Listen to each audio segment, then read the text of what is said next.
Good morning, everyone, and welcome to Morning Market Movers. I'm back. I appreciate my colleague Dan Cook covering while I was out of the office. But my name is Todd Rich. I'm with Nadex, and I am back with me. Brian Caprice from Keep Trading Simple.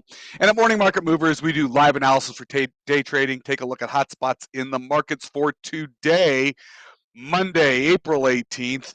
And it's a bit of a quiet one to start the week.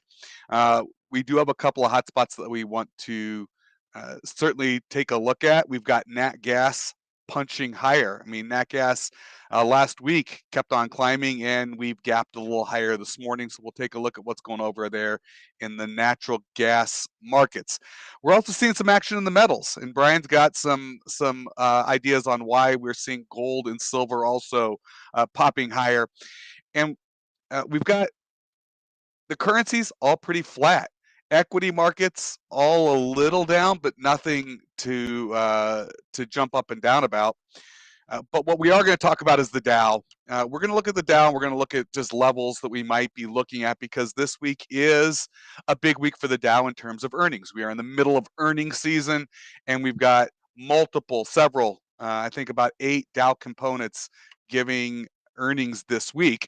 And when you're only talking about 30 different stocks, it could, depending upon how these numbers come out, mean some potential activity in the Dow. So with that, before we jump over and I have Brian start looking at some charts and we start looking at some levels, I do need to share this disclaimer that trading involves risk and may not be appropriate for everyone, that any trading decisions you make are solely your responsibility and at your own risk. And this is an educational session. Please do not construe anything Brian or I say as a buy or sell recommendation. We are doing this for your education purposes. All right, so you know what? I was going to bring up the chart of Nat Gas, but you know what? Let's just go ahead and jump into it. Brian, I'm going to flip it over to you for now. And yeah, let's run through some of these commodities and the Dow. Yeah, I mean, it's a typical Monday morning. It is extremely flat right now, and it does kind of make sense. It is Easter Monday. It is a UK bank holiday as well, so there really was not a European session. There was no UK traders in today. It was their holiday, and again, you always expect to see that. As far as headlines in the overnight, not too many. I mean, there was a few. Kuroda was speaking again last night. Again, this is not the same article from 2 weeks ago, but it is the exact same text. I don't know if he accidentally sent the same things again or what, but basically, talking about how a weekend benefits Japan's economy as a whole. We're keeping an eye on it. The recent sharp yen depreciation may have an impact on corporate profit forecasts. I mean, basically saying that they're going to maintain the stance that they're in as far as week yen. As far as charts go, I mean, if you take any of these in here, describe like the euro yen, there's absolutely no movement from it. Nobody cares at this point. It's already kind of factored in. Everybody knows it. And again, if their stance is to continue that in the future, again, that's kind of what they're saying. So, and again, I guess the big number for them too is 130. And you can see, we did have a bit of a grind up with the dollar last week, but since those comments were made last night, there's really nothing. We're still at that 126 range. 130 is where it becomes the problem all the way up there. And again, if we get up there because of just dollar going crazy with raises, that may not necessarily be enough to be considered, overly weak. It's going to depend on the other currencies out there. But right now, the yen, that's one of the bits. Last week, obviously, the story was Elon taking over Twitter. Looks like Jack Dorsey really kind of jumped in late last night, about 9 hours ago. Really kind of jumping in and slamming the board. Basically, the co-founder and short-term board member basically said that it's consistently, basically Twitter, it's consistently been the dysfunction of the company, talking about the board, right? Historically, the board is, all the problems. So it's interesting that the co-founder is saying, yep, this is great. Let Elon take it. So that will kind of add in as well as we see kind of how that battle unfolds. And again, he tried to play nice. Now, who knows if they're going to take it or not take it. A lot of the news articles are all like, he needs to take it. Twitter trying to block it is stupid. Just let him have it. They can't really technically stop him if he wants it. And again, if he has to do a hostile, then it's kind of like, hey, all the people that stood up against you, if he has to take it hostilely, you're gone. If you let him take it, you probably still have a job. So kind of interesting. But again, we'll see as that unfolds later this week. That'll drive Twitter. We had some data out of China. I think it's important to mention. Well, that China's GDP numbers came in at only 4.8. And it's interesting. They're saying it's not all weak, considering that last year they were having all the Olympics booms and everything like that. But what's going on in China right now is this is the big kind of headline for them is that is China is starting to focus on their supply chains. We mentioned it last week, and the second I forget who said it last week, but we had an immediate response in the market. One of the talking heads talked about it. We haven't heard the end of the supply chain bit yet. China is now trying to kind of tweak the rules a little bit to improve the living and working conditions of the logistics industry, providing employees with financial support and deferring payments of loans. So they're trying to help it. They know it's coming, but we haven't necessarily seen the supply chain issue yet. We will see it. It is coming. And there's nothing we can do about it. But speaking of supply chains as well, there was news out of Australia, and that's probably why we're seeing some movement in gold and silver. In particular, basically, Europe is looking for other places to be able to get, imports from. Australia is another country in that area that is pretty rich in resources. China gets a lot of it. Again, Chinese data typically kind of spills over as far as the strength of the Australian dollar. In here they talk about how because Europe is now also looking to Australia now to be able to import from there versus Russian resources. They're saying that there may be a more hawkish policy. So we don't have it yet, but this kind of shows us that, hey, listen, we need to pay attention, keep our finger on the pulse. Things like tonight, where we at 9:30 p.m. we have the monetary policy meeting notes for Australia. If they start to bring this up, again, that's where we start to see Australian strength flood back into the market. And savvy investors, in gold and basically the natural resources, gold and silver, are going to look at this and be like, oh, Australia's going high, the Aussie dollar's going high. Okay, well, they got a lot of gold. That could be a reason why we're driving it there. So again, supply chain going to Australia. Are they what? The people are going to look? They're pushing gold and silver higher, waiting to hear the Aussie news. The news comes out. The Aussie dollar potentially pops, and what? Then they're going to unload their gold and silver and make it a trade. Are people trying to get in front of it? Not when the rate pop. It's probably more when the U.S. raises their rate, because that's where we're seeing, like, the United States is carrying a brunt of inflation right now. Again, supply chain going to raise prices even more. Now we have a bird flu in the United States now that like 30% of the chickens, like 27 million chickens, were put down over the weekend because of bird flu going through. So meat prices are going to go higher again. And this is one of those things we mentioned last year that their whole transitory talk track was just the absolute most ridiculous thing ever. If we've learned anything in the last 3 years, they couldn't know that the bird flu was going to be this bad, but yeah, that's only going to compound the problems. We got to get moving on the inflation thing, because there's no question we're feeling it. Bullard, who's speaking later on today at 4, he's the only one that's been right whatsoever. Jamie Dimon was right. Everybody's right except the people at the Fed, as well as the people in political power right now. Again, you can't wait to be reactionary. It's kind of like the Boy Scout motto, right? Always be prepared. They haven't been prepared from one bit. Now we're at 40-year highs. It's only going to get worse because of a bird flu, supply chain shortages, and everything else. And if you couldn't have saw this coming 2 years ago, I don't know why they have the power that they have. So again, it goes back to common sense. Like, you need to be prepared for this. Could this happen? Yes. Has it happened before? Yes. And you did absolutely nothing to prepare for it. And basing everything off of earnings and things like that, it's like, oh no, the labor market, it's going to get worse. It's going to get worse. It's going to get worse. And now we're seeing, unemployment rates lower than we've really ever seen them, or as far as ADP numbers go. And yet they're still not doing anything, and we're still debating whether it's going to be a 0.5 or a 0.25 next time. Right. So it'll be who knows? 0.5. It better be 0.5. I think we'll all flip our heads if they don't start doing something. It should have been 0.2. It should have been 0.5. It should have been 0.5 last time. Yeah. Well, the war.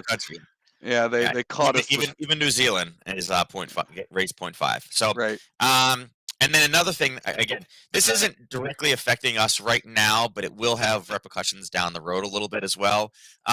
Markin's approval rating dropped slightly 1 week before the election. He is going against a conservative candidate, Marie Le Pen. Originally, it was supposed to be a slam dunk, and then a week before, it was kind of like, well, maybe it's not as much when they started looking at the data. And again, with his approval rating dropping, this will go from a left candidate to, I would say, almost kind of an extreme right. She's kind of considered more of an extreme conservative.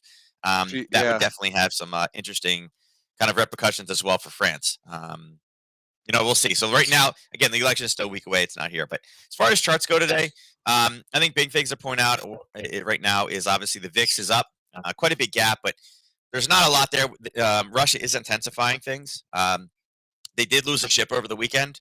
I guess some of the Ukrainian missiles that were given to them or whatever, they did take out one of what's considered their flagship. Their It's actually flagship not a one. very large. Yeah, Yeah. it's not actually a very large vessel. It was just a missile cruiser. They're like throwaway for us, United States. Why it was important was because that was kind of the Black Sea flagship, even though it's not of their overall navy. And the problem is Turkey locks down its strait, so they actually can't get any more ships down there. Again, Russia's not going to attack Turkey just because of their political affiliations, but it is kind of a big deal there. But basically, Russia has no problem taking planes, tanks, more soldiers into the Ukraine. So there is kind of retaliation. Mariupol is about to drop. They said any day now it will fall. They will lose a major port city there. Yeah. At this point, there's no other sanctions that we can really throw on Russia. But Russia did make one headline today that says, "Hey, you know what? Where is it? There's still time to make your payments before you default on gas, and then Russia's going to turn the gas off." So that's another reason why we're seeing things move. It was just over here. I missed it a little while ago. Yeah. I had it. Oh, here you go, right here. There's still time because we said you deliver and then you have a month to a month and a half to make those payments. They weren't supposed to make payments till the middle of April to the end of May, or to the beginning of May. That's when the actual payments were due. They had the bill in the mail. And I said there's still time to switch. But at this point, I think it's pretty much guaranteed Russia's going to be like, you didn't pay? They're turning So the that could I mean that certainly could be contributing why we're seeing nat gas doing what it's doing. Yeah. Yeah, I mean, and it's kind of like a poke the bear situation. You know, everything that Russia has done with this invasion has not. It's just horrible to speak about. But when you suddenly go on the offensive and start attacking Russia, they're going to use more of the weapons at their disposal. Um, you know, taking out a flagship. I mean, the Ukraine has already been said that yes, we know retaliation is coming. We know Yeah, it's there, right. Well, and it's they're gonna defend themselves, and of course, Russia's gonna then escalate.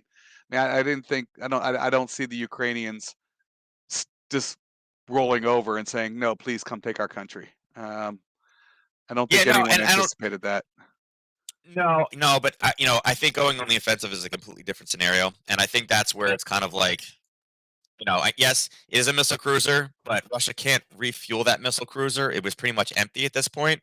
But now they have a battle flag to rally behind that you sank our ship, so yes, we're coming. It's one of those things. I mean, it's a chess game. So, but natural gas, we talked last week. There's no reason ever, like at this point, there's no reason to get short this, and we watched it. I mean, last week we went higher and higher and higher, and I was like, every time there's a pullback, get in, get in, get in, and we gapped up, and literally it has continued to push higher. And even at this point, I mean, we were hoping to get some pressure. What was the news this weekend? There's a nor'easter that we're going to get unseasonably cold and hail opportunities for this week on the East Coast. Yeah. That's not helping either. Because then again, we're getting our seasonal weird fluctuations with natural gas. So I think it's the same thing with natural gas. Anytime there's a pullback. I mean, we were laughing last year. I remember the joke was Brian's going to buy gas at $6.50. Yeah. Now we're at seven. We're at $7.60 now. So Wow. it's gotten much higher. And remember, natural gas is actually kind of the energy commodity we want people to use. Now people are saying, I don't want to use natural gas. Give me the other stuff out there. We need other things. And again, there's a ripple effect in everything that happens. So Russia turns gas off. This is going to get even worse. It's crazy. But again, this is the biggest mover of the weekend right now. As we mentioned, gold and silver, both rallying as well. And again, going into the Monday with inflation, talking about supply chains, China locking down, logistics, it will all raise inflation. Again, the only thing that's going to cap this is going to be talks of raising interest rates. Maybe we get a little bit from Blurred later today, but I don't really even have any major sell areas up until 2013. Obviously, there's a lot of chop back and forth in here, and this is the area that we're in. So the 2,000 mark is obviously going to be a big one, large psychological number that the media will just go crazy with. Silver, obviously, going to moving twice as fast as gold.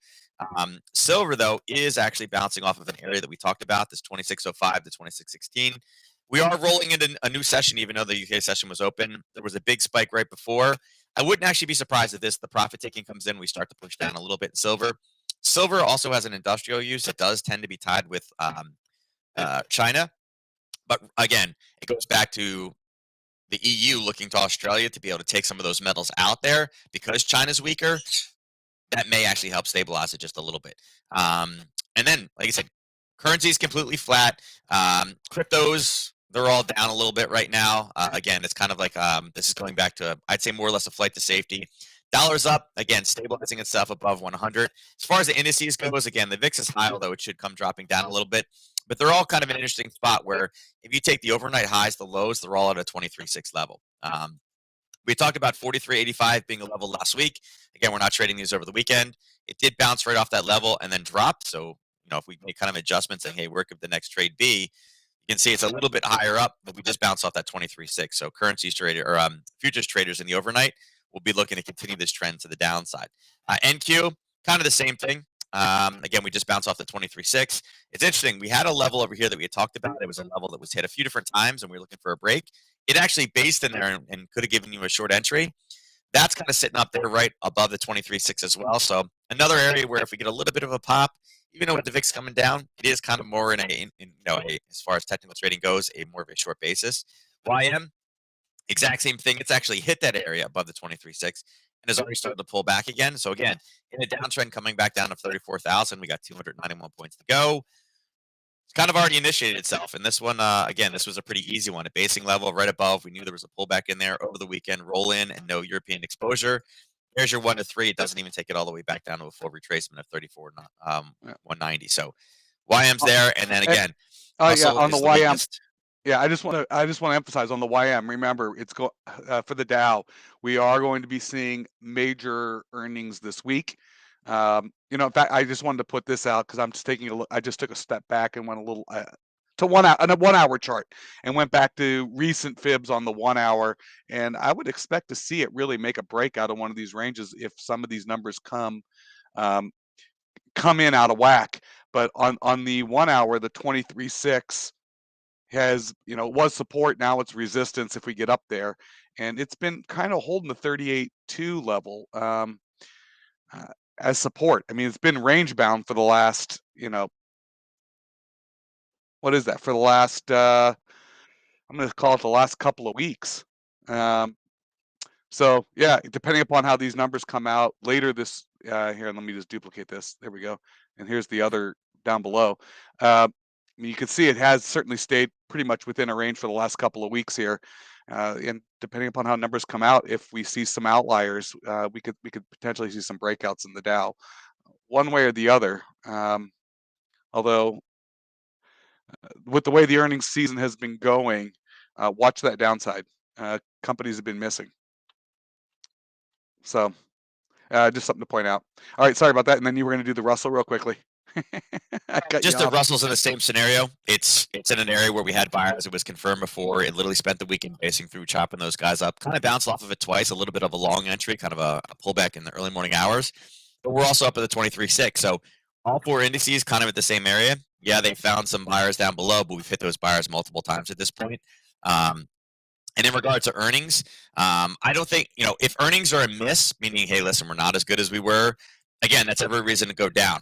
They can affirm their earnings and say, yep, our earnings look great, but we're expecting supply chain disruptions because China is locking things down. They're putting people in these camps right now. Again, remember, earnings are great if nothing has changed, but has anything changed in the last 2 months? And yes, China kind of shutting down and closing down and kind of things expanding. Inflationary pressures are a big deal going forward. Remember, a rising interest rate environment is also considered a negative. So we know we have a rising interest rate environment. We know that we have supply chain disruptions on the way. They can still use Ukraine. There's more things out there to be negative with earnings than there are positive. So I think, it's easy to watch any of these zones that have been areas of buyers. They've all been hit multiple times. Even this 34,000, you can see there's 3 hits right here. They're all kind of set up in the same way. Look for negativity out there. And again, we're just kind of in that environment right now with, like I said, with the VIX is where it is. And yep. Lots of uncertainty. I mean, that's just what it is. And when there's uncertainty, fear creeps in. So just got to be aware of that. It creates trading opportunity. And don't forget it's tax day. It is tax day. Oh, there we go. Oh man, now you really ruined my comeback day. I'm my first day back, and you punched me in the face. Yeah, Maine and like Minnesota. There's 2 states that it's actually tomorrow, but everybody else it's today. So yeah. Oh, great. Just what we'd have to look forward to. All right, with that, any questions for Nadex, please email us, customerservice@nadex.com. Brian and I are both also accessible. If you'd like that, if you have any questions for Brian, please feel free. email Brian at support@keeptradingsimple.com. I'm available as well, todd.rich@nadex.com if you got questions, concerns, or you'd like to see us providing more or less. Hopefully you're getting benefits out of these morning sessions. If you like what we're doing, please, by all means, give us a like there on Facebook or on YouTube. Brian and I do appreciate that. It is a bit of a slow start to the week. Equities looking a little soft. Expecting to see some potential volatility in the Dow this week. Nat gas punching higher, along with the metals. Uh, you know, so we are seeing some activity in some of those commodities markets.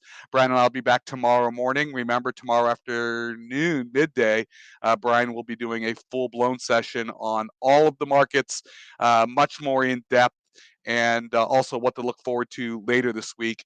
But for today, other than Bullard speaking this afternoon, not much on the economic report or event front.